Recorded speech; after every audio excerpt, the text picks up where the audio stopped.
One day, my daughter came home and asked me the question, Dad, why do some of the students in my school call me Paki?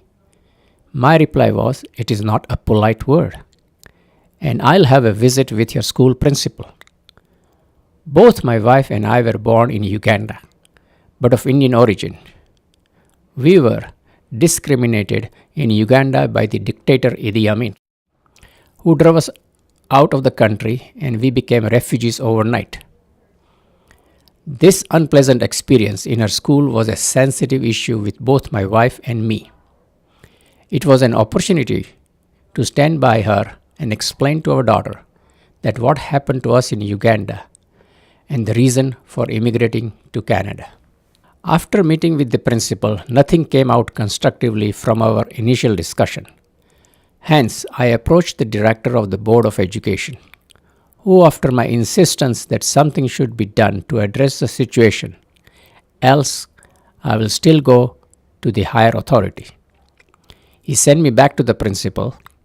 I volunteered to do a unit on Africa with the support of the geography teacher. He was very supportive. I could hear the giggling and rumbling as the anticipation was high amongst the students, especially seeing a person of visible minority is going to speak. When I introduced myself that I was born and brought up in Uganda, immediately the question was, how come you are not black?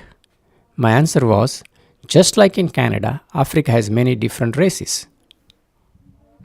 My first slide showed entrance to an airport in South Africa during the apartheid days, and it read, whites only, coloreds only, and blacks only. Students were totally confused to read such a sign, and immediately hands went up to ask the question, but why such a sign?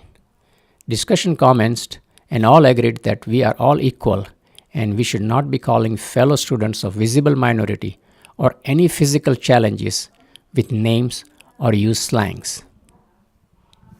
My presentation was well received and had positive impact on students. I was invited for 2 consecutive years. My involvement with this subject helped my daughter gain tremendous self-confidence as students stopped calling names or bullying her or other students from visible minorities.